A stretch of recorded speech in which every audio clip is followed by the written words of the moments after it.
All right, guys. Well, we had to hit our 2 hour mark, and surprise, surprise, we hit that.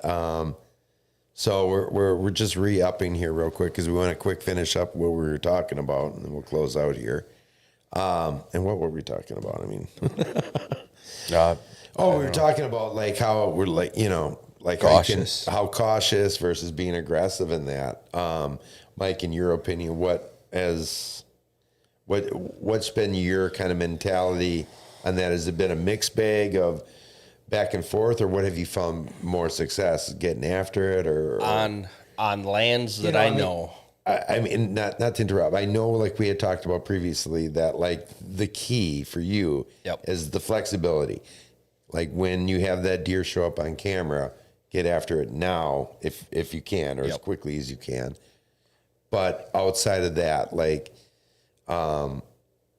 if you didn't have the cell cam, let's take that out of it, But based on just having a regular camera out there, and you've checked SD cards in the past or whatever, or just past experience of kind of maybe knowing a property in that, what would be your tactic? Would it be to get aggressive, or would it be to do observation type hunts and be a little bit more cautious before you move in? I am 100% cautious every single time I hunt. Yeah. Just because I just know how these mature deer are. If they're living there and you bump them out, they're probably not living there no more. Yeah. And that's my biggest thing is I feel I got one shot at them. So I won't hunt like my muzzleloader hunt. I will not hunt if the conditions and everything is wrong, because obviously you know these deer, where they bed, or you should know about where they bed and stuff like that. Obviously where they're coming from, I don't push it. The only pushing it was just because we were on a whim down there and we were leaving, decided to be idiots, and it worked. It was just not that it worked because we were out there being idiots, it's just that we happened to be there that extended bit of time in the perfect spot. But yeah, every one of my hunts, I play the wind, every single part of it, and I do kind of everything. I kind of do it like, especially with the food plots and stuff now. Everything is to get the deer to come to me and know where they're going and why they're going there, and being there waiting for them for the most part. Yeah. It's not, going out and hoping for a buck to come through during the rut. For the most part, it's all food plot hunting or right around food plots. Food plots turned into every bit of my hunting now, in, around, or very close to.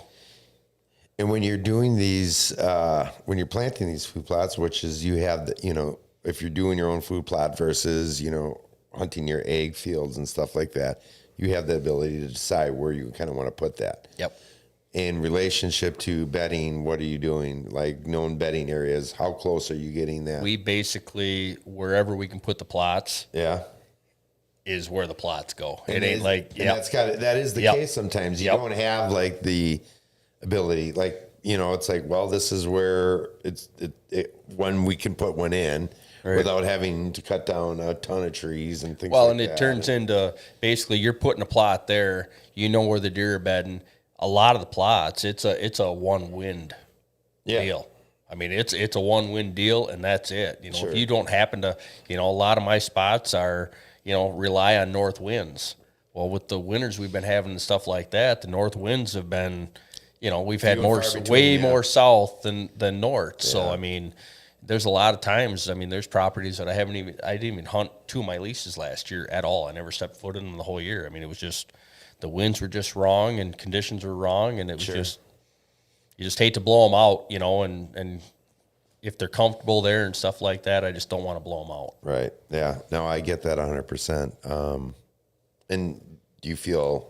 Oh yeah, that's 100% accurate. Yeah. I mean, even the, when I say be aggressive, I mean, it's just still the smart fundamentals. You know what I mean? Yeah. You're not going to go after them unless it's going to be the right you're not just wind. going out there willy nilly. You're still gonna. Yeah. You're still gonna access everything. To those stands. Oh yeah. I know. That's been a big change that I feel like I've made over the last 10 plus years or whatever.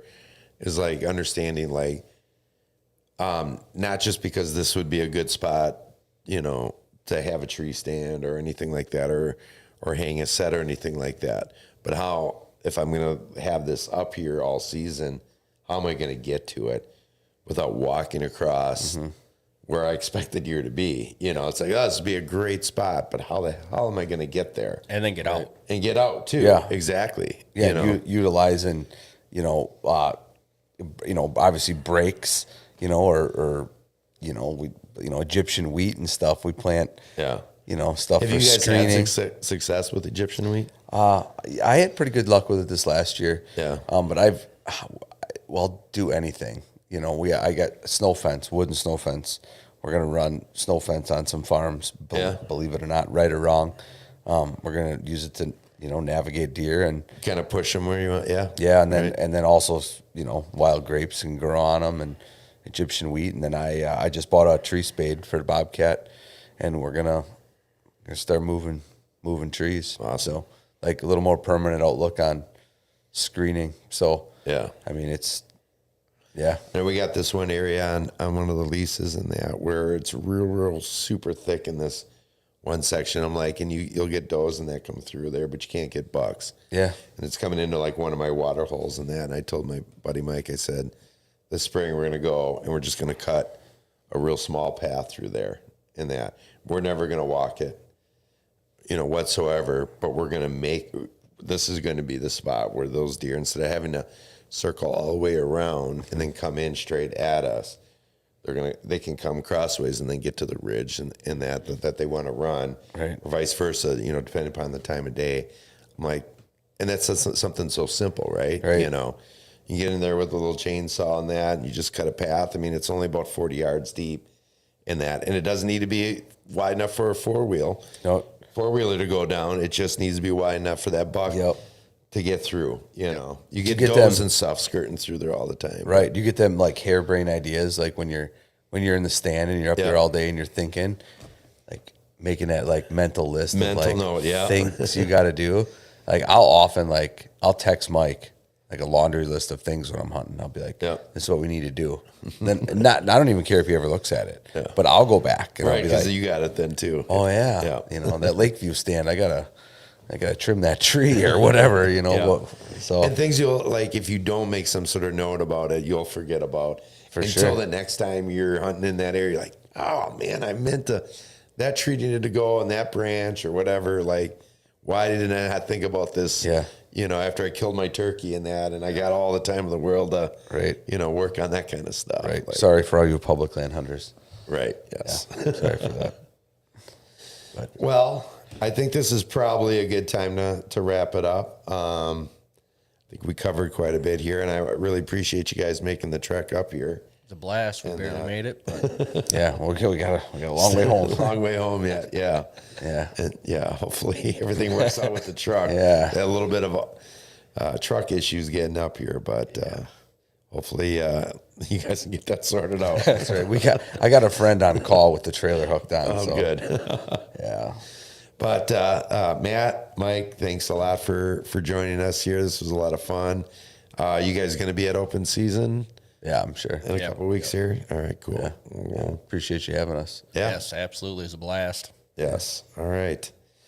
Well, again, thanks, guys, for tuning in to another episode of the Midwest Racks and Rods Outdoor Show. And thanks again to Mike Hackett and Matt Hassel for joining us here tonight. And until next time, we're going to be doing a show 2 weeks from yesterday, where our next show is going to be on a Wednesday because open season is that weekend, and I got to leave on Thursday to get set up and stuff out there.